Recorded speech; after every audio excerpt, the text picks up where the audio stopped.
and Hong Kong is seeing the results of 6 months of violent protests on its finances. $5 billion in investment funds have left the city. That's according to the Bank of England. Now, the British Central Bank says that outflow makes up almost 1.25% of Hong Kong's GDP. The Bank of England is keeping a close eye on the situation. That's because HSBC and Standard Chartered Bank, they're not the only British banks that are there, but also leading financial institutions in the city are in Hong Kong as well. And based on the latest report from London on financial stability, the capital outflow began when Hong Kong introduced the controversial extradition bill. Now, protests against the bill triggered a plunge in retail sales, and it also dented other crucial industries, including the tourism sector. Meantime, it's also pushed the financial hub into its first recession in 10 years, and that has prompted the government to introduce 4 rounds of relief measures.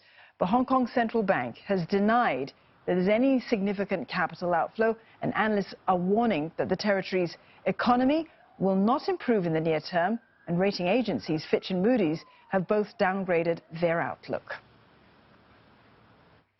And Mark Michelson joins us now from Hong Kong. He's the chairman of Asia CEO Forum at IMM Asia. Good evening, Mark. Good evening.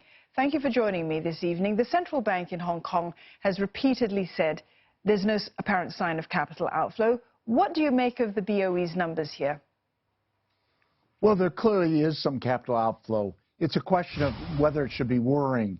It's interesting because the situation in Hong Kong has probably gotten calmer the past few days, partly because there's been a lull in the demonstrations, some protests, but not really blocking a lot of things, not really causing as much disruption.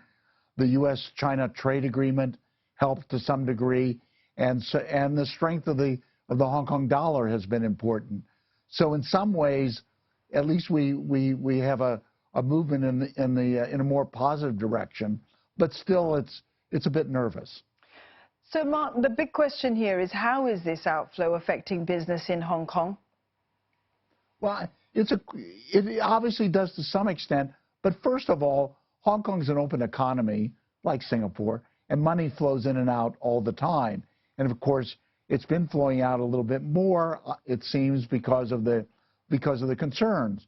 And so a lot of companies, not just in the financial area, but a lot of industrial firms and others have been hedging their risks and maybe moving some operations or keeping some operations in Singapore and other places, and moving some capital around, some people around, some assets around as well. But it could all come back too, depending on what happens in the next few weeks and months. So perhaps what we're seeing is a flight to safety here. But Mark, you mentioned the financial institutions, and of course UK banks like HSBC, Standard Chartered, and so on. They're leading banks, UK banks in Hong Kong. But how exposed are they or other banks in Hong Kong? How about Singapore banks, for example? Well, I'm not sure exactly about Singapore banks and others. They are to some extent, but I suspect that they also, this has been happening now for a few months, and they've been in position to take measures to try to at least limit the impact of this as well. And the financial sector in Hong Kong, despite some outflows, and it's difficult to tell, we have a lot of different numbers, but the Bank of England's numbers, of course, are pretty dramatic. But at the same time, they may be limited. It's hard to tell at this point. And so, again, there's some feeling that among many of these banks that Hong Kong come back, and the financial sector has been less affected than other areas you mentioned, like retail and tourism, which have been very badly impacted by what's happened.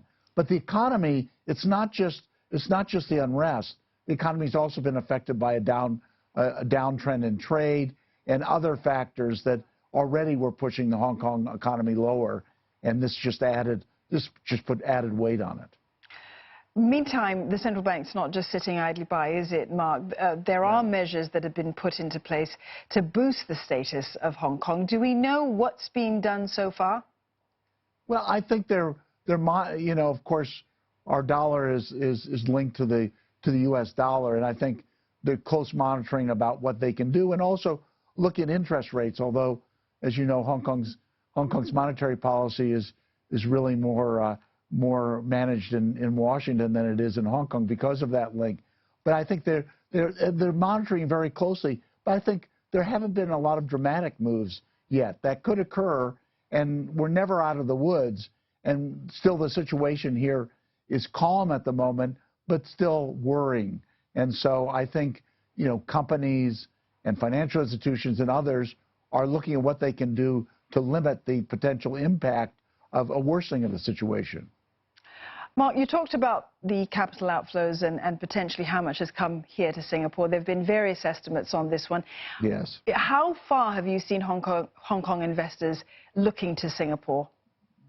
Well, Singapore is obviously one of the alternatives, but there are a lot of other places they can look at as well. And again, this isn't completely out of what normally happens, but they're just trying to figure out ways to limit potential damage. And so that's natural. It's true, as I said, for people too, and for operations. So, for example, I know of one company that was going to consolidate its regional headquarters in Hong Kong from Singapore and from Australia, and they've decided to keep a lot of their operations in Singapore rather than move them to Hong Kong. I think you're seeing decisions like that. That could change again if things seem to stabilize in the next few months. But for now, they're taking measures like this to try to control what might happen to their companies.